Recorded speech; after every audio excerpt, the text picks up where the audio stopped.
Judge mocks. Little girl carrying a baby in court. What she said next brought everyone to tears. In a packed courtroom buzzing with tension, a hush fell over the crowd the moment the doors swung open. People craned their necks to see a young girl, barely 12 years old, clutching a baby in her arms. She walked timidly toward the defendant's stand. Nobody could remember a day when such an unusual sight had graced these solemn halls of justice. Murmurs rippled through the audience. Who was she? Why was she here? The presiding judge looked down at her with a sneer, and in that charged instant, a sense of impending drama hung like storm clouds ready to unleash chaos. Annie stared at the folded piece of paper on the kitchen table, heart pounding in her small chest. It was printed on official stationery from the Philadelphia Family Court, stamped with the city's emblem. She'd recognized it the moment the social worker handed it to her. Although only 12 years old, Annie had learned to read official documents all too well since she'd been in and out of foster homes. In trembling arms, she cradled a 5-month-old baby, her cousin Grace. Rain drummed incessantly on the roof of the group home where they lived. The caretaker, Mrs. Washington, stood behind Annie as she read the summons for the 10th time. Annie could hardly process the words. You are hereby required to appear in the Family Court of Philadelphia regarding the custody and welfare of Grace Matthews. Annie's parents were gone, lost to a car accident 2 years prior. Grace's mother, Annie's aunt, had vanished shortly after giving birth. No one had stepped forward to claim Grace, except Annie, who swore she'd never be separated from her baby cousin. During a tearful phone call months ago, Aunt Clara had begged for Annie's help, promising to return soon. But Aunt Clara never did. Now Annie feared the court would take Grace away, placing her in another foster home. That prospect felt like a punch to Annie's gut. She loved Grace with every fiber of her being, like a big sister and a mother rolled into one. Each night, Annie would awaken at the slightest whimper, feeding her formula under the flickering yellow ceiling light, singing lullabies. She remembered her own mother singing. She had nothing left in this world but Grace, her single tether to family. Mrs. Washington, a gentle, older woman with silver hair, pulled into a neat bun, stooped to place a comforting hand on Annie's shoulder. You'll be all right, dear. The court just wants to determine who's best suited to look after Grace. Her words were meant to soothe, but the gravity of a courtroom appearance made Annie's heart seize in panic. She studied the baby in her arms. Grace had eyes the color of dawn skies, unwaveringly innocent. Annie whispered, I promised you I'd keep you safe. I'm not going to fail now. What neither Annie nor Mrs. Washington could foresee was that the hearing would throw them into a whirlwind of judgment, literally, when a certain Judge Barnaby Fletcher took the bench. This man's impatience and arrogance had become legendary in the Philadelphia courthouse. Rumor had it that only a month prior he'd reduced another family to tears, belittling them over their inability to pay fines. That morning, the wheels of fate turned, setting the stage for an encounter that would shake the hearts of everyone present. As Annie packed a small bag with a few baby bottles, extra diapers, and Grace's favorite little teddy bear, her stomach twisted in knots. She tried to collect her courage. She had done nothing wrong except stand by an abandoned baby. But in a world that often overlooked the vulnerable, sometimes even the purest intentions were judged harshly. Outside, the storm showed no signs of abating. Thunder rumbled across the sky like a distant threat. Holding Grace securely, Annie followed Mrs. Washington to the battered minivan that would transport them to the heart of the city for tomorrow's hearing. The caretaker's eyes brimmed with empathy as she checked the seatbelt around Annie and Grace, twice ensuring they were safely secured. The ride to the courthouse would only be 20 minutes, but for Annie, it might as well have been 20 years. Every second felt drawn out by uncertainty. She gazed at the passing streetlights through the rain-spattered window, reciting silent prayers that justice would show mercy. When they arrived, the courthouse loomed high like an austere fortress. Grey marble steps glistened under the rain, leading to massive oak doors inscribed with Pennsylvania's crest. Annie braced herself. She might be young, but she was determined. She had a baby's welfare in her hands. She couldn't fail. The next morning came swiftly, as though time itself had conspired to push Annie toward her fate. She felt stiff from a night of fitful sleep on a cot in the small motel room they'd rented near the courthouse. Grace had woken crying around midnight, and Annie rocked her gently while humming the only lullaby she could remember, a snippet of Twinkle, Twinkle, Little Star. They dozed off eventually, but the fear of the impending hearing gnawed at Annie's nerves. The weather had cleared.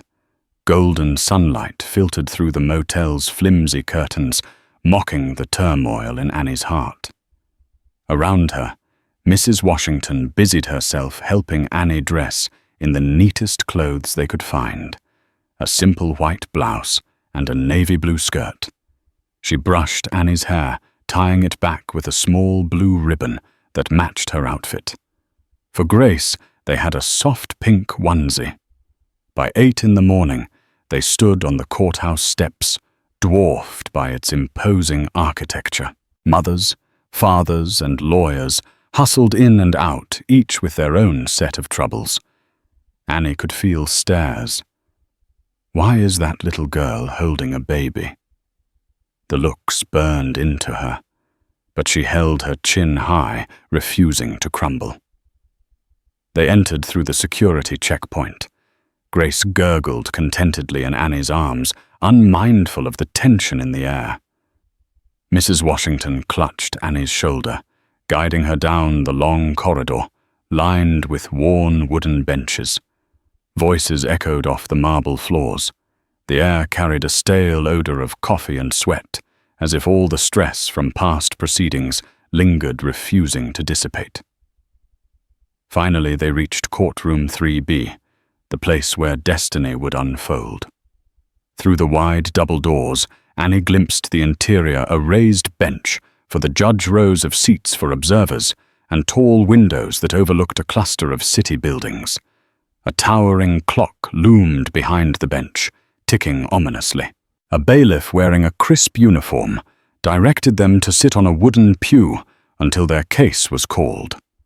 Annie noticed a row of lawyers scanning through piles of documents at a broad oak table, each representing different cases. Her heart hammered in her chest when she saw an older man wearing thick glasses and an immaculately pressed suit glance in her direction, eyebrows raised in mild surprise. Another was a tall woman in a sleek black blazer, lips pressed thin as she studied them with curiosity. "Is that them?" Annie heard a whisper from someone behind her. She tried to ignore it, focusing on Grace instead. The baby cooed softly, her tiny hand reaching up to touch Annie's chin, as if to reassure her older cousin that everything would be okay. And then the grand door behind the bench opened. A bailiff announced, "All rise, court is now in session. The Honorable Judge Barnaby Fletcher presiding." A hush settled. The judge walked in a stern figure, with silver hair, brushed back, his face lined with years of passing verdicts. His black robes trailed behind him as he took a seat on the elevated platform. Judge Fletcher exuded an air of impatience. His eyes scanned the courtroom like a hawk searching for a target. The first few cases proceeded swiftly: a landlord-tenant dispute, a small claims hearing about a broken fence, and a custody hearing that ended in a tearful handshake. Annie's nerves intensified each time the judge pounded his gavel. Each hearing reminded her that in a few moments all eyes would be on her and Grace. After what seemed an eternity, the clerk called case number 4726, Child Welfare Hearing, for Grace Matthews, petitioning guardianship, Miss Annie Carlson. Annie swallowed hard. With Grace in her arms, she approached the front. Mrs. Washington trailed close behind for moral support. Standing beside them was a representative from Child Protective Services, a middle-aged woman in a pinstripe suit. Judge Fletcher removed his reading glasses, peering down at the small girl carrying a baby. "So you're the petitioner, Miss Carlson," he said, his tone dripping with skepticism. Annie nodded. "Yes, Your Honor." He narrowed his eyes. "Young lady, do you realize you're in a court of law, not a daycare center? Where are your parents?" A soft gasp fluttered through the courtroom. Annie's knuckles whitened around Grace's blanket. It was the first sting of humiliation, but she was determined not to cry. Instead, she glanced at Mrs. Washington for strength, then replied, "They passed away, sir." There was a moment of silence, thick and uncomfortable. The judge's lips pressed into a thin line. Without offering sympathy, he sighed. "I see," he said flatly. "So you believe yourself fit to care for this infant? And you are? How old?" 12, Your Honor," Annie said, trembling but holding her ground. "Good heavens," he said, his eyebrows arching in disbelief. "And you're petitioning for guardianship over a baby?" Annie swallowed her fear, nodding. She was about to speak when Judge Fletcher raised a dismissive hand. "Let's get this over with. Does Child Protective Services have a recommendation?" The CPS representative cleared her throat, flipping through a manila folder. "Your Honor, Grace Matthews was placed under the temporary care of the foster system after her mother abandoned her at the hospital. Annie Carlson, the infant's cousin, has expressed a desire to be the baby's guardian. However, we have concerns about her and living arrangements."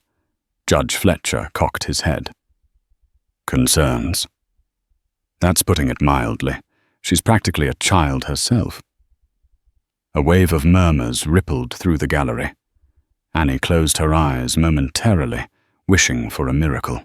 She wanted to scream that she was capable, that she'd fed, bathed, and cared for Grace every single day. She'd rocked the baby to sleep, spent sleepless nights by her crib, and refused to let foster care separate them. But the judge's derisive tone was making her feel small, incompetent. He tapped his pen against a stack of documents as if her fate were a mere footnote. "We'll hear from the petitioner," he said at last. "But let's keep this brief. Miss Carlson, please explain why on earth you think you can raise a child." Though his words were cold, Annie inhaled deeply. She had no fancy speech prepared. She only had the truth. "Because she's all I have, and I'm all she has left," Annie said, softly, tears threatening to surface. "I can take care of her. I've been doing it for months." Judge Fletcher exhaled, unimpressed. "We'll see about that. Are there any other family members? Any adult relatives who could be more suitable?" Annie paused, flicking her gaze downward. "My Aunt Grace's mother disappeared. I don't know where she is. And after my parents died, it's just me." A pitying hush fell over the spectators. Even the social worker looked uncomfortable. Judge Fletcher, however, retained his stoic demeanor. "I find it highly unlikely a minor can be granted custody of an infant. But we'll hear more after a short recess. Court is adjourned for 15 minutes. We'll resume with Ms. Carlson's petition right after." With a loud bang of the gavel, Judge Fletcher rose, ignoring the trembling figure of Annie and the baby in her arms. As the courtroom emptied out for the recess, Annie stood there, feeling the weight of hopelessness crushing down. She felt mocked, belittled, as if her love for Grace could never be enough in the eyes of the law. Yet even in that moment, she silently vowed not to give up. She had come this far, and for Grace's sake, she would stand her ground. While a few spectators filed toward the hallway, Annie, Mrs. Washington, and the CPS representative moved to a small waiting area adjacent to the courtroom. It was furnished with drab grey chairs and a battered coffee table stacked with outdated magazines. If Annie had been older, she might have recognized the lingering smell of stale coffee. Instead, she focused on the rhythmic rise and fall of Grace's tiny chest, thankful the baby was quietly asleep. Mrs. Washington squeezed Annie's shoulder. "Stay strong," she whispered. "They haven't refused you yet." Annie forced a small smile. "I just hope the judge sees reason." The CPS representative, Ms. Rodriguez, cleared her throat gently. "You need to know that most cases like this don't end in the minor's favor." The system, she paused as if searching for a kinder phrasing. "The system wants to ensure children aren't raising children. But I've seen your file, Annie. I know how deeply you care for Grace. Maybe if the judge is willing to consider a transitional arrangement, or if an adult co-guardian can be arranged." Annie's eyes darted toward Mrs. Washington, who could only offer a supportive smile. However, the caretaker was overworked and close to retirement. She couldn't commit to permanent guardianship. Annie also knew that the group home was just a temporary shelter, not a stable family environment. Memories of her parents flooded Annie's mind. Her mother, warm, lively, always encouraging her to chase her dreams. Her father, loving, practical, a steady pillar of support, who once drove her to ballet recitals at the local YMCA. They'd been Annie's world until a drunk driver stole them away. In the span of a single phone call, her life changed forever. After the funeral, Annie was placed in foster care.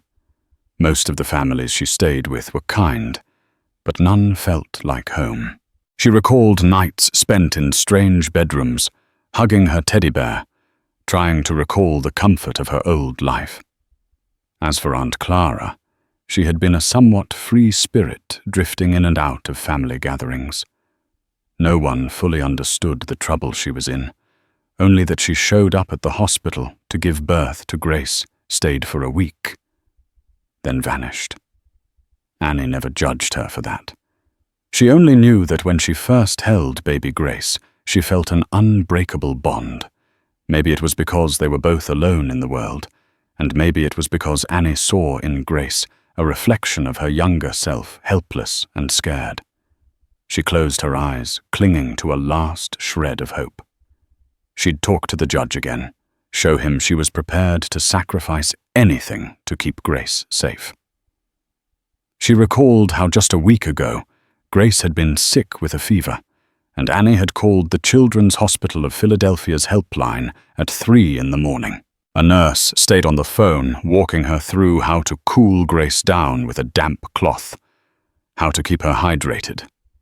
Annie had done everything right. She had the hospital bills to prove it all paid for by a charitable subsidy. She wanted to mention that, to show she was responsible and resourceful. The minutes ticked by each second, magnifying the tension. Eventually, Ms. Rodriguez received a text the judge was ready to resume. The time for hoping was over. Now came the time to fight. When everyone filed back into the courtroom, a heavier, more ominous silence fell. Judge Fletcher re-entered, and the moment he settled into his seat, his eyes zeroed in on Annie. It was as though he saw her not as a person, but as an absurdity. He cleared his throat. We are reconvening the hearing for Grace Matthews, petitioner Annie Carlson. He flipped through a folder. Miss Carlson, you may provide testimony, but be advised the court views this arrangement as highly unconventional. Annie took a shaky breath and approached the podium. She shifted Grace, who had woken onto her other arm. Your Honor, I love Grace. I've been with her since she was born. I've cared for her when she was sick, fed her, bathed her, changed her diapers. I know I'm young, but Judge Fletcher interjected with a wave of his hand. Young is an understatement. You're a child. Do you attend school? Miss Carlson. Annie bit her lip. Yes, sir. I'm in 7th grade. He slapped the folder shut. Who watches the baby while you're at school? Who provides her with stability or financial support? This is no child's play. She's at the group home with Mrs. Washington right now. Annie explained, voice trembling. But I babysit on weekends to earn extra money for Grace's supplies, and sometimes I work odd chores. The judge cut her off. Babysitting. Odd chores. Young lady, have you considered that you might be better off letting an adult handle the responsibilities of raising an infant? He turned to the CPS representative. What is your professional opinion? Ms. Rodriguez. Ms. Rodriguez stepped forward. Well, Your Honor, I see that Annie is very devoted, but typically we place children like Grace in a stable foster family. Annie is, after all, only 12. Unless there's extraordinary evidence that Annie can meet the child's needs. Annie felt panic rising. She was about to speak when the judge pinned her with a cold stare. You see, Miss Carlson, even Child Protective Services believes the arrangement is untenable. Perhaps your intentions are noble, but intentions alone do not raise a baby. Tears stung Annie's eyes, but she fought them back. I can do it, she insisted, voice quavering. I'm not saying it's easy, but I'm the only family she has. Judge Fletcher let out a derisive snort. Family. Don't you realize you can't possibly provide a stable environment? You barely know how to handle your own life, let alone an infant's. This hearing is a formality, but the conclusion is obvious. I won't allow it. At that, a ripple of whispers swept the courtroom. Even Ms. Rodriguez appeared slightly taken aback by the judge's blunt finality. Mrs. Washington, seated behind Annie, looked ready to protest. But the judge wasn't done. This proceeding is about the welfare of a baby. Judge Fletcher continued. Not about your personal desire to keep a companion. It's admirable you want to step in. But I'm not running a charity here. Now, if you'll... Suddenly Grace let out a high-pitched wail. The baby had been awakened by the tense, raised voices. Annie tried to soothe her with gentle pats on her back. Shh, it's okay, she whispered. But the crying only intensified. As if angered by the meltdown, Judge Fletcher scowled. This is a courtroom, not a nursery. Bailiff, remove the child if necessary. Annie's cheeks flushed. Please, I can calm her down. She started humming softly the same lullaby from countless nights before. Grace's sobs gradually softened. The entire courtroom watched this child, still so young herself, cradle the baby with a tenderness and skill that belied her age. Even Miss Rodriguez leaned in, intrigued by Annie's calm under such duress. Yet Judge Fletcher remained unmoved. His gaze seemed to grow colder. He tapped his fingers impatiently, apparently annoyed that the baby's cries had disrupted his authority. If the baby is settled, let's proceed, he said. But let me make one thing clear. This court needs to see unquestionable proof that you can sustain the child's needs, physically, emotionally, financially. Otherwise, custody will be transferred to a qualified foster family. Annie opened her mouth to respond, but Ms. Rodriguez interjected gently. Your Honor, I propose we set a date for a full evaluation. We can have social workers assess Annie's situation more comprehensively. Judge Fletcher shrugged. Do what you must, but I doubt anything will change. This court will reconvene in 2 weeks for a final decision. In the meantime, the child remains in foster care with no special privileges granted to Miss Carlson. Are we clear? A single tear slipped down Annie's cheek. She knew that meant she might lose the privilege of living under the same roof as Grace. The group home was for older children. Grace might be relocated to a separate foster home. Annie's voice cracked, but she managed to say, Yes, Your Honor, in barely a whisper. He banged the gavel without any trace of sympathy. Next case. 15 minutes later, the hearing was officially over. Annie found herself standing in a hallway that seemed too bright and harsh, hugging Grace, who had finally fallen back to sleep against her shoulder. Mrs. Washington stood next to her face, taut with worry. Tumultuous. Rodriguez approached her expression apologetic. Annie, we need to find a suitable foster placement for Grace, but she's been with me. Annie burst out, voice cracking. I can take care of her. I promise. Tears were streaming freely down Annie's face now, drawing sympathetic glances from a few passers-by. Ms. Rodriguez bit her lip. We can't place an infant in a group home meant for older kids. However, I'm going to try something different. I'll see if I can keep you both together in a specialized foster arrangement. Annie's tears paused. You mean we wouldn't be separated? It's not guaranteed, Ms. Rodriguez cautioned. But I'll do my best. I've handled a few unique cases before. You have 2 weeks until the next court date.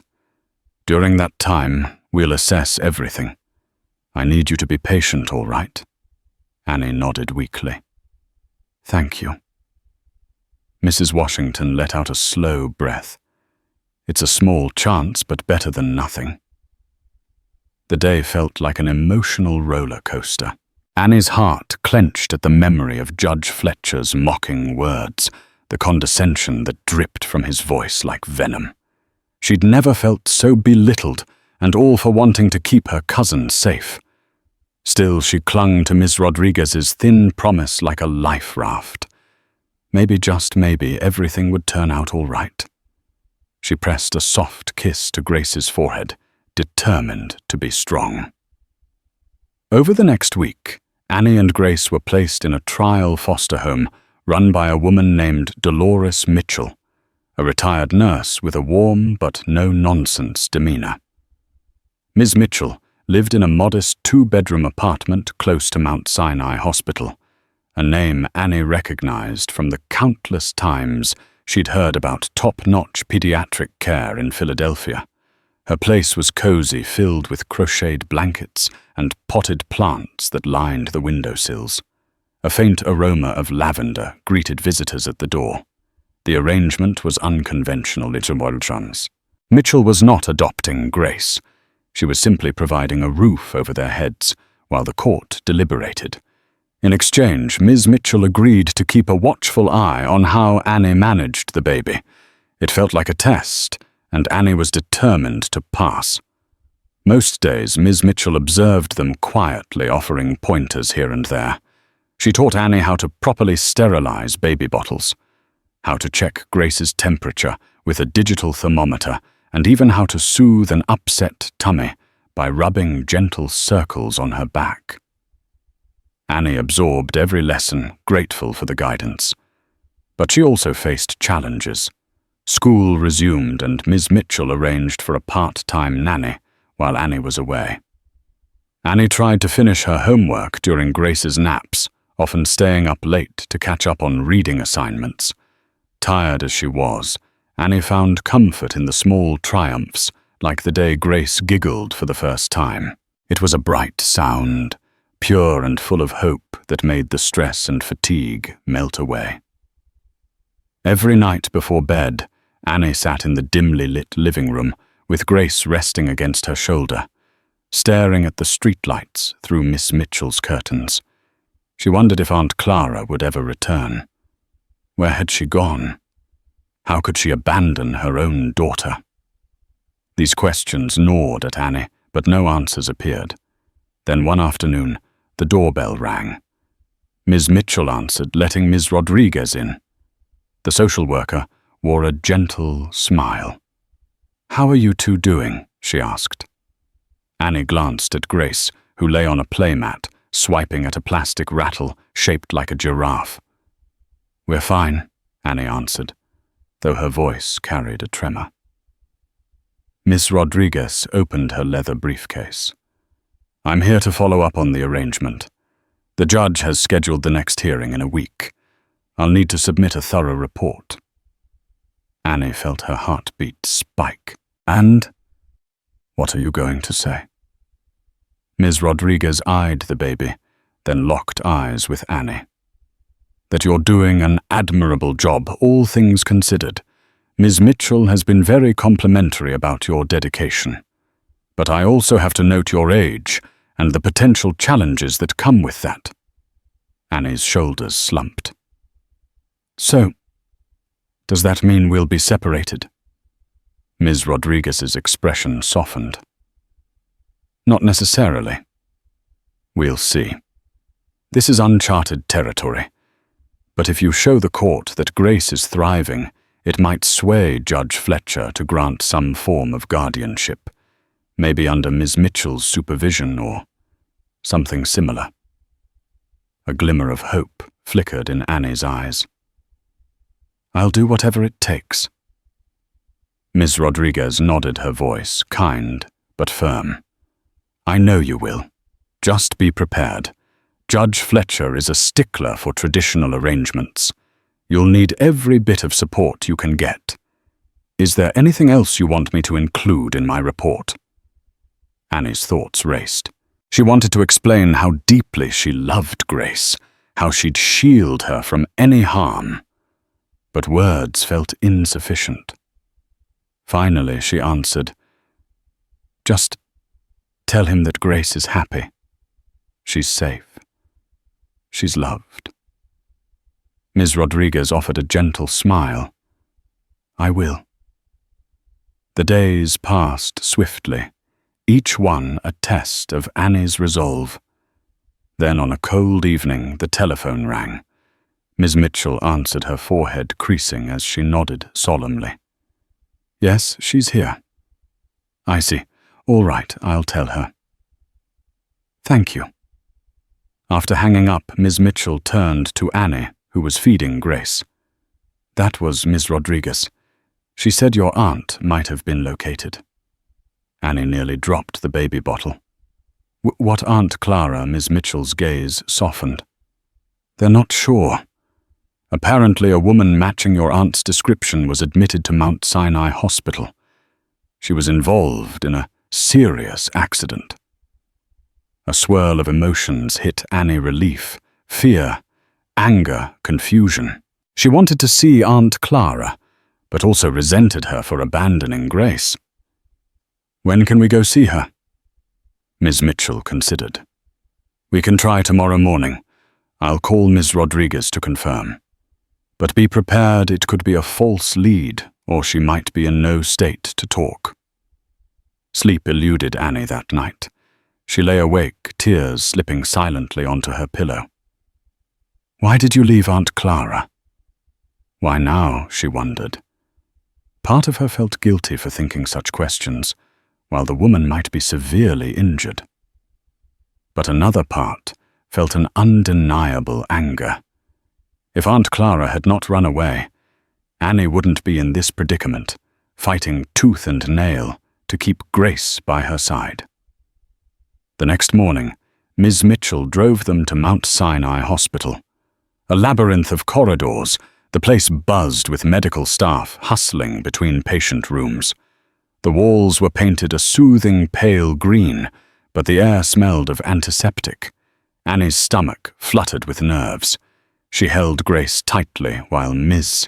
Mitchell guided her to the information desk. They were directed to the second floor, where a nurse escorted them to a private room. Through the open door, Annie caught a glimpse of a woman lying in bed, bandaged, bruised, and attached to several monitors. Her hair, once a wild mane of auburn curls, was now matted and dull. Dark circles rimmed her eyes. Ms. Mitchell stayed in the hallway with Grace, giving Annie a moment alone.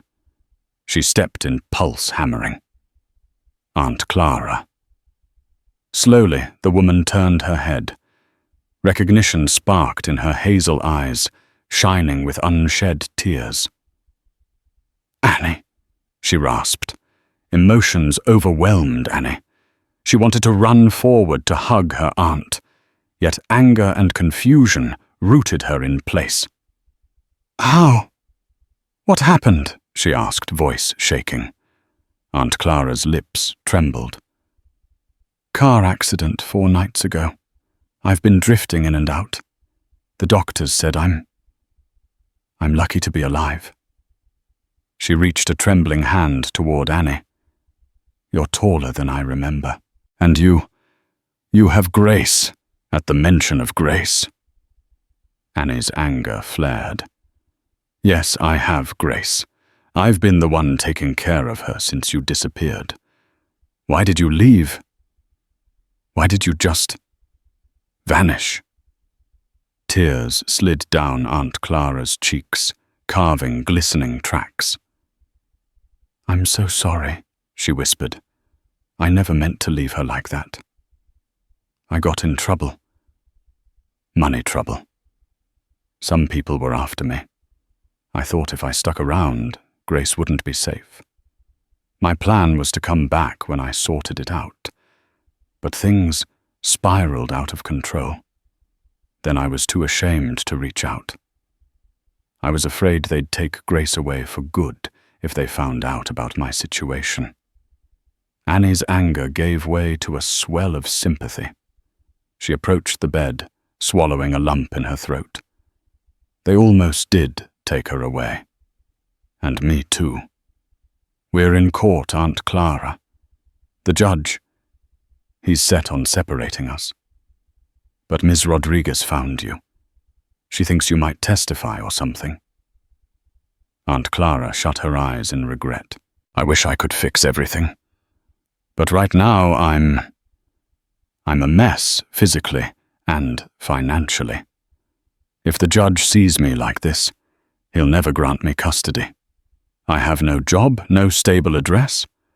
I'm sorry, Annie. I should have told you. Asked for help." Annie blinked back tears. "You should have. But what's done is done. We have a hearing in a few days. If you can come, maybe at least tell the judge you want Grace to stay with me until you get back on your feet. That might help." Aunt Clara nodded weakly, eyes brimming with remorse. "I'll try if the doctors clear me. I owe you that much." A tense hush stretched between them. Finally, Ms. Mitchell stepped in softly, announcing that Grace was fussing. Aunt Clara's eyes lit up at the mention of her daughter. Can I see her?" she pleaded.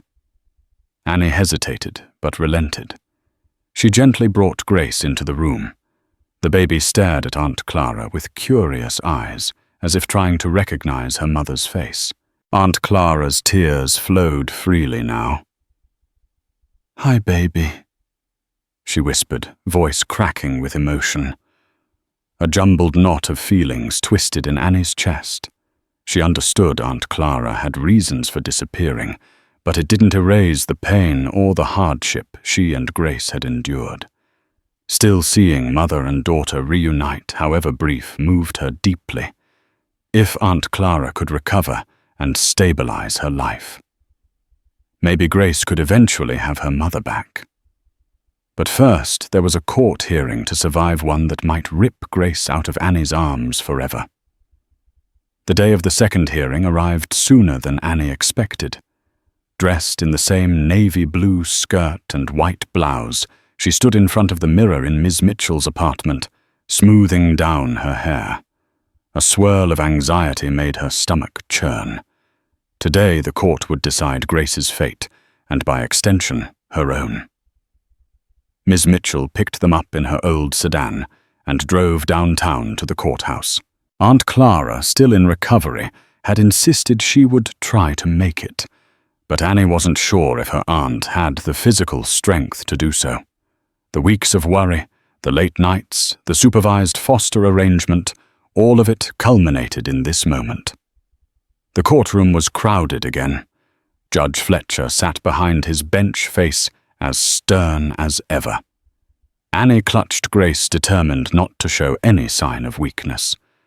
Ms. Rodriguez arrived, offering Annie a reassuring smile. She carried a thick file, presumably her assessment. Moments later, a nurse wheeled Aunt Clara in. Her left leg was in a cast, and she had bandages around her torso, but her eyes sparkled with determination. She looked at Annie, offering a feeble nod of thanks. The judge began. Case number 4726, Grace Matthews. I trust we've gathered enough information now. Ms. Rodriguez. Ms. Rodriguez stood, clearing her throat.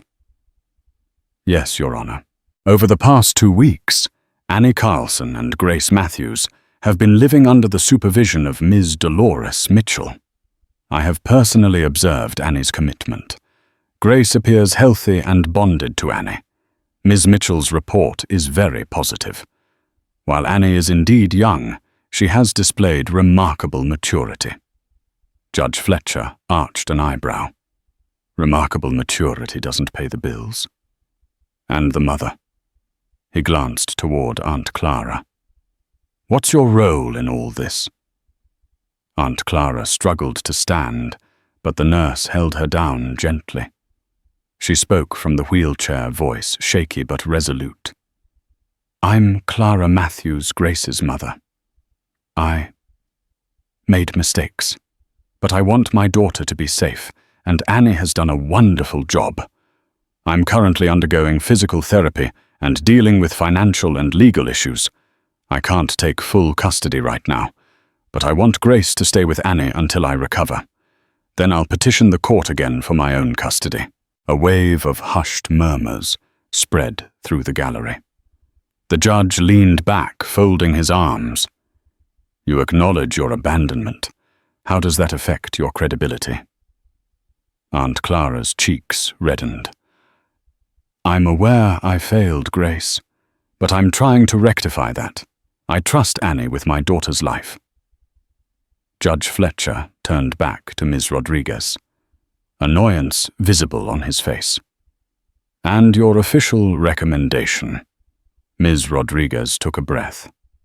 I recommend a trial guardianship be granted to Annie Carlson under adult supervision, specifically Ms. Mitchell. We'll continue to monitor the arrangement with the possibility of transitioning custody to the mother when she proves capable, or continuing with Annie if the mother is unfit. The judge narrowed his eyes. Have you all forgotten that the petitioner is only 12 years old? This is highly irregular. The child can barely care for herself, let alone an infant. Annie clutched Grace tighter. Her lips trembled, but Miss Mitchell stepped forward. Your Honor, I've spent the past 2 weeks with both Annie and Grace. I've never seen a young girl so dedicated to a baby. She's a quick learner, responsible, and has proven she won't neglect the infant's needs. I'm willing to serve as a mentor or co-guardian. I truly believe separating them now would be traumatic for both.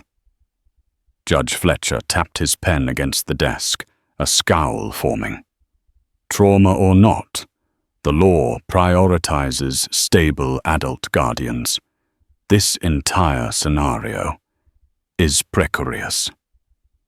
He paused, scanning the sea of faces, Ms. Rodriguez's earnest expression. Miss Mitchell's quiet confidence, Aunt Clara's regret-laden eyes, and Annie's tearful determination. Something subtle flickered in his eyes, perhaps the slightest hesitation. Finally, he sighed heavily, as if making a reluctant concession. "Very well," he said at last. "We'll do this in phases. Annie Carlson, the court grants you temporary guardianship of Grace Matthews, subject to monthly evaluations by Child Protective Services. Ms. Dolores Mitchell will serve as co-guardian and supervisor, ensuring the baby's well-being. As for Ms. Clara Matthews, you are required to undergo rehabilitation and prove your ability to support and care for your child before this arrangement is altered. Does everyone understand?" A hush followed by a collective intake of breath. Annie's heart soared. She had done it, at least for now. She nodded vigorously, tears threatening to spill. Ms. Mitchell squeezed her hand, and Ms. Rodriguez offered a relieved smile. Judge Fletcher rapped his gavel once. "But make no mistake, this is a delicate situation. If I find any negligence or inability on your part, Miss Carlson, I will not hesitate to rescind this arrangement." Court is adjourned. The crowd began dispersing, but Judge Fletcher motioned for Annie and Miss Rodriguez to approach the bench. Annie's stomach twisted nervously. She walked up, still holding Grace. The judge leaned forward, his eyes narrowing at Annie as though evaluating a specimen under a microscope. "I've gone out on a limb here," he said, voice low and menacing. "But don't be too proud of yourself. This is only because Ms. Rodriguez and Ms. Mitchell assured me they would shoulder the real responsibility. Do you understand? Child?" Annie swallowed, nodding. "Yes, Your Honor. You're just a kid." He continued, his tone dripping with condescension. "Running around, playing mother because your own life got upended. I'm not convinced you won't fail. Don't make me regret this decision." Tears stung Annie's eyes. She wanted to protest, to defend her competence, but she was too exhausted from the emotional ordeal, and the judge's final words echoed in her mind. "Don't make me regret this decision." Miss Rodriguez gently guided Annie away, whispering encouragement. "Don't worry about him. You've got the arrangement. That's what matters. Work hard and prove him wrong." Annie nodded, grateful for her support. But Judge Fletcher's harsh words lingered like a bitter taste in her mouth. Time marched on. Months passed. Annie, now 13, continued living with Grace under Miss Mitchell's supervision. Life wasn't easy. She balanced school chores and caring for a growing toddler. Grace's babbling soon turned into her first words: An, Nie, and Ma. Ma. The latter reserved for Aunt Clara, who visited as often as she could manage between physical therapy sessions and job interviews. Slowly, Aunt Clara got back on her feet. She found part-time work at a local diner, saved up some money, and continued to meet every court-ordered requirement. Ms. Rodriguez's monthly evaluations went well. Grace was healthy and happy, and Annie's dedication never wavered. Still, Judge Fletcher's criticism had left a wound in Annie's heart. She couldn't forget the sneer on his face, the scorn in his voice whenever he belittled her in court. She often told herself that one day she'd stand tall in front of him, proving him wrong. Then a twist of fate intervened. It was a chilly Saturday morning when Ms. Rodriguez called Annie, her tone urgent. "Something happened to Judge Fletcher," she said. "He had a medical emergency, a heart attack." Annie's breath caught in her throat. She remembered the man's cold eyes, his mocking tone, and now he was fighting for his life. Ms. Rodriguez continued. He's in the ICU at Mount Sinai Hospital. They say it's serious. I heard he doesn't have much family, just a granddaughter who sometimes they visited him in court. Annie felt a jolt at the mention of the granddaughter. She recalled seeing a teenage girl, a quiet, anxious figure, sometimes waiting outside the courtroom for Judge Fletcher. Could it be that the stern judge had vulnerabilities like everyone else? Days later, Annie accompanied Ms. Mitchell on a trip to the hospital. They needed to pick up a prescription refill for Ms. Mitchell, and Annie asked if they could inquire about Judge Fletcher's condition. Despite everything he'd said and done, Annie couldn't help feeling a strange pang of sympathy. She had faced her own tragedies and knew how fragile life could be. In the hospital corridor, they spotted Judge Fletcher's granddaughter, Amanda. Annie recognized her a tall girl with short, cropped brown hair, hugging her elbows as she paced. Dark shadows under her eyes betrayed sleepless nights. Annie approached cautiously. "Hi. You're Judge Fletcher's granddaughter, right?" Amanda nodded, eyes puffy. "Yeah. Who are you?" Annie took a breath, uncertain how to explain. "I'm Annie Carlson. Your grandfather was the judge in my custody case." Recognition sparked in Amanda's gaze. "You're the girl with the baby. He talked about you once. Didn't say very nice things. Not that he ever does." Annie shifted from foot to foot. She didn't want to pry, but empathy tugged at her. "I'm sorry about his heart attack." "How is he?" Amanda swallowed hard. "They say it's touch and go. He was so stressed, always working. He collapsed in his chambers. Now he's in a coma, and the doctors aren't sure if he'll make it." Her voice quivered. A swirl of conflicting emotions battered Annie. This was the man who had mocked her in court, who almost tore Grace away. Yet, seeing his granddaughter so distraught reminded her that everyone had someone they loved, and everyone could fall. "I'm sorry," Annie whispered. "Is there anything I can do to help?" Amanda looked at her confusion, mingled with sadness. "Why would you help? He was terrible to you, wasn't he?" Annie chewed her lip. "He was, but he's still your grandfather. I know what it's like to watch family suffer. I lost my parents, so I wouldn't wish that pain on anyone." Tears threatened to spill from Amanda's eyes. She exhaled shakily. "Thanks. Honestly, I appreciate it. But all I can do is wait." An awkward silence hung between them. Eventually, Amanda excused herself to return to the waiting room.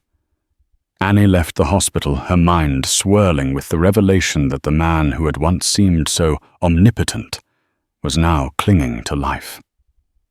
She felt pity, but also a strange sense of cosmic justice, the concept of karma, that no one was immune to suffering or accountability.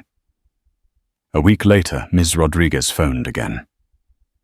"There's been a change," she said cryptically. "Judge Fletcher came out of the coma, but he's very weak. There are rumors he might retire. Some say he's asking about you." "Me?" Annie's eyebrows shot up. "Why would he ask about me?" "I'm not sure," Ms. Rodriguez replied. "But if you want closure, maybe this is your chance." 2 days later, Mitchell accompanied Annie to the hospital, stepping into a private room in the cardiac unit. It smelled of disinfectant and medication. The overhead lights cast a stark glow on the figure lying in bed.